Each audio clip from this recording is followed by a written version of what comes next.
Assalamu alaikum. Hello everyone, and welcome again to this new advanced tutorial, if we can say.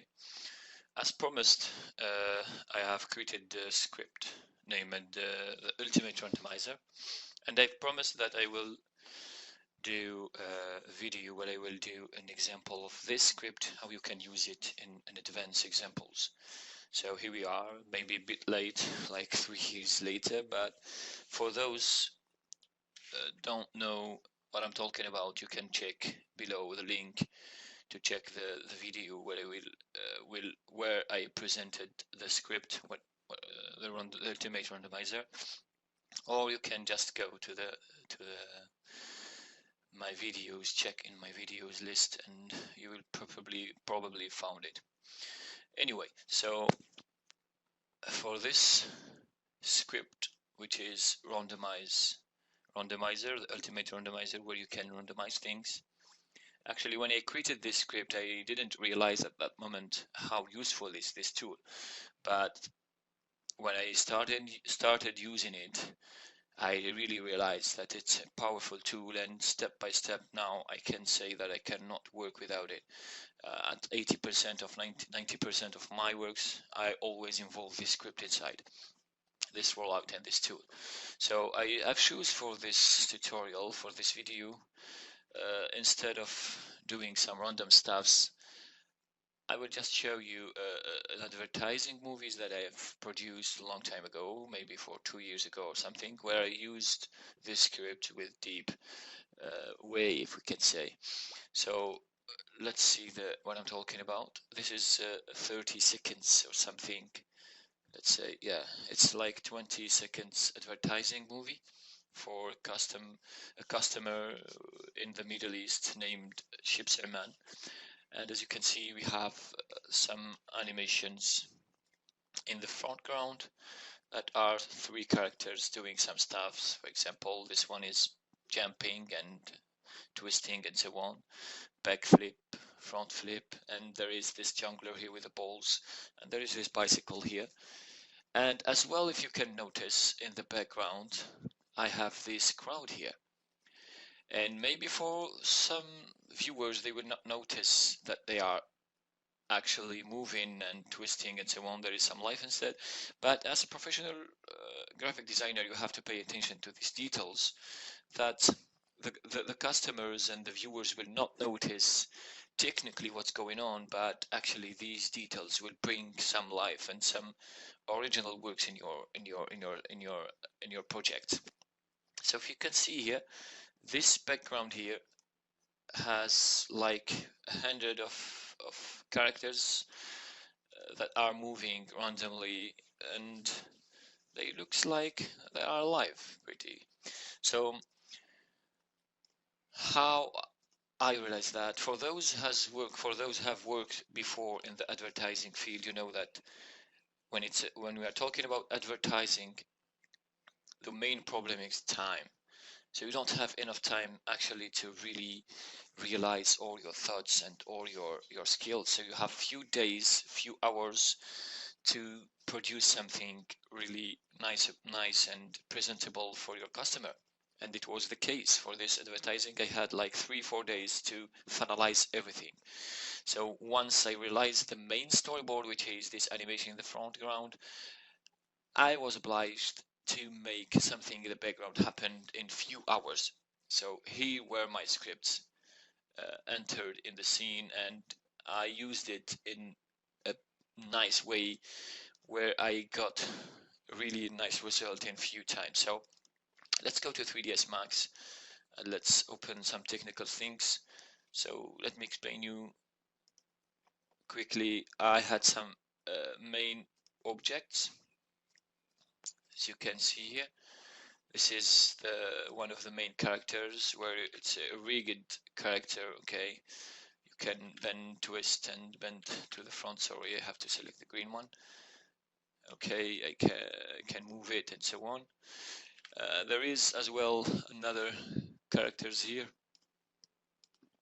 the jungler with the balls. So to make this main characters high resolution or these complex characters in the background, it's impossible, and probably it will crash the scene. So I had to reproduce that in a way where I had to create some plans and cylinders to get low resolution objects. So let's go to one of these scenes. I think this one. Okay, I don't have V-Ray installed. I'm not working with 3ds Max that much these months. So this is the main scene where there is these characters animated, and there is the cameras and so on.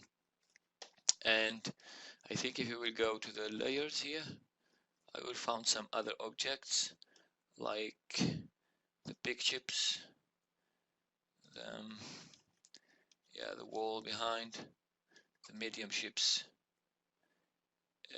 small cylinders. It's supposed to be the big cylinders. Where are they? Okay, the garden, small ships, and I think something big cylinders. Yeah. So if you can see here, let's hide this tent here. You can see that I have this object in the background, and if we look closer to them, they are actually animated. They are moving randomly. Okay, so you can imagine that I didn't go through all these objects one by one to animate them and so on. So let's reset the scene. Let's make it max script views, perspective view, apply, okay. So actually what I did, I will just go through the steps quickly. It's a long time that I did work on it. So I just prepared these steps very quickly, so maybe I will miss one or two things, but the main thing is here. So let's create a circle using the shapes. Let's make it a bit bigger, let's say 300 units, and then let's create a plane, simple plane in the front view with let's say 5 segments, or maybe even less, since it was in the background, so you don't have to go that high in the resolution. So let's make it 25,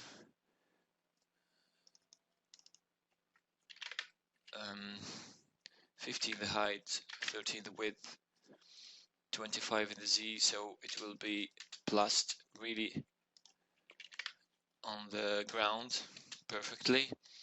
Now we're gonna go to the pivot and change the pivot on the Y to make it on the 0. Once done, let's add 2 modifiers at least. Let's make a bend and make it on the Y. Yeah, on the Y. Okay. And add another bend, or just let's keep it 1, but actually let's make it in the direction 90 so it will bend. Not that good. So let's make it front bending. Not front bending, but side bending. Anyway, so let's add another modifier, which is the twist. But actually, the twist should be before the bend. Let's switch them. Now the twist on the Y. That's it. Okay, so it's like it is looking right.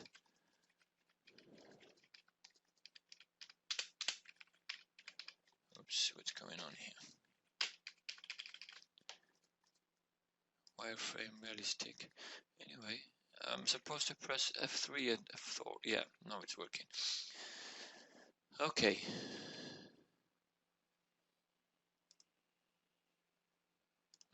I thought that I stopped Camtasia recording. So let's move on. Now we've got 2 modifiers that will maybe allow me to animate these objects. Now let's go to the position. Let's go to the position controller and change it into path. Add this path here so the object will be placed on that path. Remove the keys, we don't need the animation. And then let's check the follow box, so it will be always facing the center of the circle. Now what we're going to do actually, let's make copies of this object.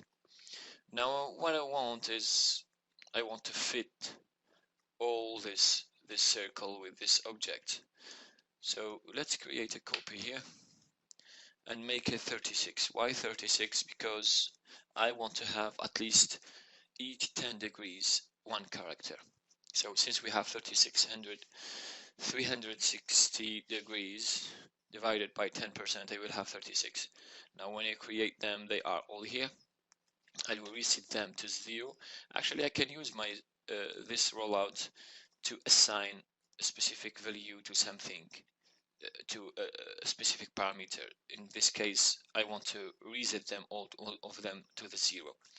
So now I have 36 objects, all with 0% on the path percent. Now I will just apply short script to actually distribute them all around on this path. Actually, you can use something here. I don't remember. I think it's extra. You can use this array. I think that you can do this with that, but once you start using max script and so on, I think that you always prefer to do things with your way. So I have already prepared this script here. I will explain it really shortly and briefly for those who want to know what's going on. So actually this script will create a variable. Let's execute it first. So Control E, you can see that my 36 objects are well positioned on the circle with the same distance between them, each 10 degrees. So actually what does this? What did this script? First of all, I initiate a variable named eng at 0, ing, and then I create a loop that will repeat 36 times, because I'm selecting 36 time object, 36 objects, which is from 1 to the selection dot count. Whatever you select, it will loop on that number, and then I will go to each object of the selection, to its position, to its controller, to its percent, which is here, this value here. I will give it the value that has this variable, and just whenever I will affect a value to one of them, I will increment this ing by 100 divided by the number of the object selected. Why 100? Because actually we are talking about percent. 0% in the beginning of the path, 100%, it means that it makes a turn, a complete turn on that. So if I want to position these objects similary, if we could say, I don't know, I didn't find the word, but if I want to position them, I have to make 100% divided by the number. So at each time I will increment this, and with this way I will have this result here. I will not explain anymore because this is not the purpose of this video. Now once we got these objects, so here start our work.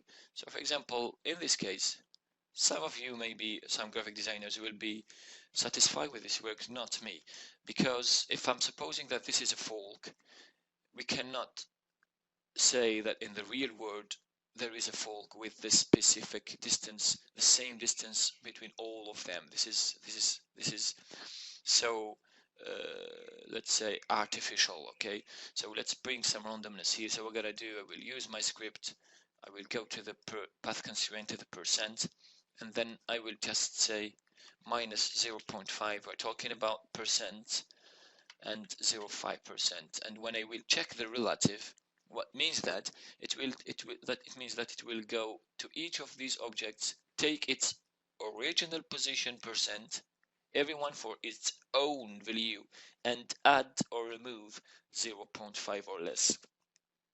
So as I can see here, when I press new set, maybe you cannot notice that something happened, but let me explain you what happened. If you can see now, the distance between each object and the one beside him, it's not the same, and this is something pretty realistic. Maybe it's not really important for some of you, but for me it's really important to bring these kind of details. Now we're gonna do, I will just go to the bend modifier. If you can see in the bend field here, I have the two modifiers. I will select the bend angle and I will say minus 20, 20 or something. And don't forget, if you use my script or other scripts, to use always hold and fetch. Why? Because actually when you execute a script in MaxScript, you cannot undo that action. So I advise you to make hold, then use the script. So whenever it goes wrong, you can beg by pressing fetch. So be sure to have all objects selected. And now we go to the 20 minus 20, 20 and say new set. You can see that they are randomly bended. Now let's press the animation button and be sure that I have this linear tangent here to avoid the smoothness of the animation in the beginning and the end. And then we get set new set. Now if you can see, the objects are animated. Not that much, but this is actually what I want. I don't want brutal animations. I just want soft animations just to bring some life in the background. So let's create new position and so on. You can try until you have something satisfied with. Otherwise, it's enough for me. It's a small animation. And now let's go to the twist. But as you know, it's not only 3 seconds. So you can press play, stop, new position, play, stop, new position, new bending, new bending. You got the point. Now if you can see, I got this animation. Now let's go to the twist, go to the axis or angle here, and then let's make it minus 30 and 30. I think that 30 degrees is the angle necessary, the necessary angle to look to the one beside you with your eyes. So let's make it minus 30 and 30. Let's go to the start, give a new set. Let's go even deeper, minus 45, 45. And let's move. You can make some random stuffs here.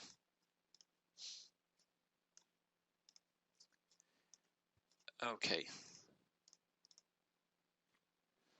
So in this case, if you go close to them, you can see that they are like moving randomly like a folk. So there is another thing here. If you can see, they are all the same size. So this is annoying for me as well. So how we can do, if you go to the main object, let's hold this. If you go to the main properties of the object, which are the length and the width, I think that in the length we will not have problem. No, in the width we will not have problem, but in the length we will have indeed, because it change depending on the center here. So this is not what we want.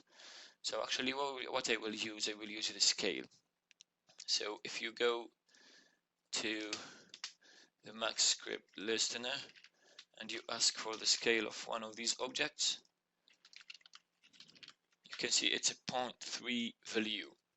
Okay, I will not explain exactly what it is, but for those used to script, you know already what it is. But for those don't know what it is, you don't have to know what it is. Just go to my script, select here the scale. Okay, and it will play on the path. No, just select the scale, Bezier value, and when you click on the value, you will have the 0.3 class randomizer here, and you can enter your value. So let's make it 0.5, 0.5, 1. This is the minimum value, and make it 1.5. 1.5, 1.5, 1. Don't forget to make hold and then press new. If you can see, we got some new sizes of them. And this is pretty cool for me. I think that achieving this kind of tasks in few time, for those used to work with MaxScript, I think that they will be able to do it. But for those don't want a script, this tool is pretty useful.